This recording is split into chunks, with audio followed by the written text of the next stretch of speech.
Practicalities require that I contribute to the political parties. And practicality again requires that I contribute with a degree of confidentiality so that I'm not victimized in future.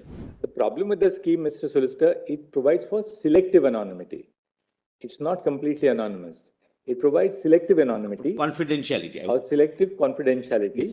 The problem with the scheme lies is if it doesn't provide a level playing field to political parties, and B, if it suffers from opacity, as the argument for the other side is. This is not to prevent.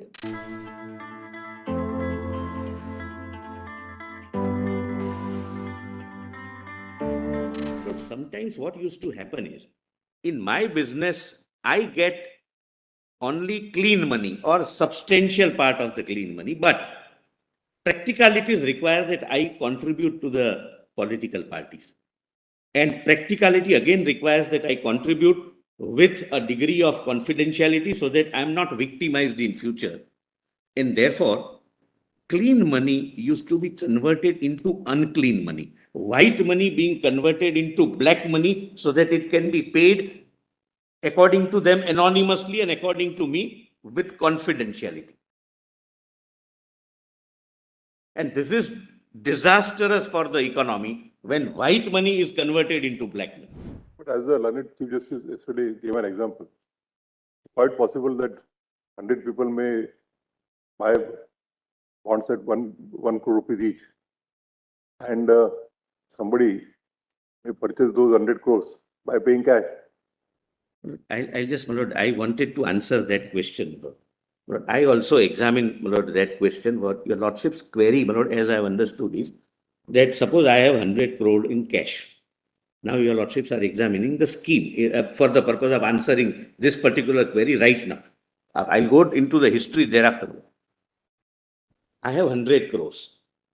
What I will do is, I will give him cash of 10 crores that you deposit this in your account, buy a electoral bond of 10 crores, give it to me. I'll give another 15 crores to my another learned friend, and I will aggregate. Kindly, my lord, see the situation.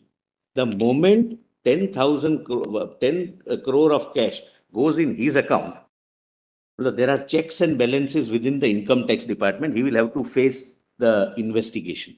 My learned friend will have to face the investigation. I will be involving 10 to 15 more persons to buy 10 to 15 electoral bonds. As against that, it's easier for me even today to go with 100 crores to a political party and say, they take this 100 crore in cash. Why should I involve 10 people as my accomplice? So the advantage is that the political party will get it in white. There's an advantage for the political party because it will get I would not risk myself. The reason is this. The moment 10 crore cash goes in his account. Suppose if 100 companies. Yes. They purchase it, let us assume all of them are in profit. Yes, madam. They purchase for 1 crore.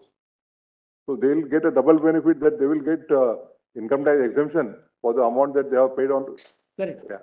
And also if they transfer it to an aggregator, they will get cash also for that. The difficulty is, my lord, the moment he deposits 10 crores in cash, my lord, the income tax department. No, I'm not talking about. Not going to deposit 10 crores in cash. Who will ever deposit 10 crores in cash? Then I'll show the scheme. It has to be deposited if he has to. No. The problem with the scheme, Mr. Solicitor, it provides for selective anonymity. It's not completely anonymous. It provides selective anonymity. Confidentiality. Or selective confidentiality. Yes. The State Bank of India, it's not confidential with the State Bank of India. One, it's not confidential with the law enforcement agencies. So a large donor would never take the risk of buying the electoral bond for the purpose of tendering it to the political party. All that the large donor has to do is to disaggregate the donation, get people who will purchase electoral bonds with small amounts which will be then purchased through the official banking channels, not through cash. If you have provided they have 10 crores, so I will have to find out 10 people who are having 10 crores and who are ready to risk that. But My lord, But I need not Mr. tell your Solicitor, lordship. what really happens is this. What will really happen is this. A large donor will never put his or her head on the line by being in the books of account of the State Bank of India of having purchased. They are doing it. He won't do it for the opposition party, he'll do it for the ruling party. There is no. So, Please. Mr. That- Bhushan, they did not Please, Mr. interrupt you. Bhushan. yeah.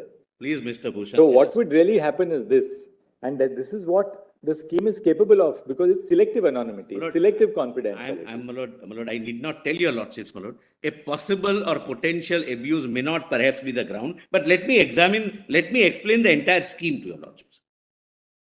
In a given. Second, Mr. Solicitor, your argument that, look, if you were to strike down this scheme, you will go to a situation which had existed prior. Can I That, come? I'll just, you can deal with it in your own course. Yes, That would yes. not be valid in itself for the reason that we are not precluding the government from coming out with a transparent scheme or a scheme which has a level playing field. The purpose of ensuring that electoral funding relies less and less on the cash component and more on the accountable component. It's of course, it's work in progress. We are completely with you. There's no difficulty. We are completely with you that this is a problem which democratic societies are grappling with. But the point is not that, it's not an all or nothing approach. The problem with the scheme lies is if it doesn't provide a level playing field to political parties, and B, if it suffers from opacity, as the argument for the other side is. This is not to prevent the legislature or the executive from coming out with a scheme which deals with these deficiencies. Confidentiality goes. No, it may be that the confidential, we are not saying what it should be. That's no part of our function. That's not. We are not, that's not a part of our function. But, and two very important things. Maybe the earlier scheme failed. Maybe it didn't get you as much of white money into the electoral funding as you would otherwise have liked to do. But look at the safeguards in the scheme, in the earlier provisions. A cap on how much of your net profits you can contribute. One. I have an answer to that. Two, a disclosure within your own accounts, and therefore to your shareholders that this is the political party to whom we are contributing. What we are now doing is that in the effort to bring in white money into the electoral process, Yes. Essentially, we are providing for an information hole. Can I respond? That is the problem. The question, the motive may be perfectly laudable, no question about it. Question is whether you have adopted means which are proportional, or do the means meet the test of Article 14. I take it, my lords. Yes. So that I am not discouraged, that your lordships are just putting to me what is their contention. Obviously, that's why I'm hearing you. Our views are never final until the last word in the case. I know that.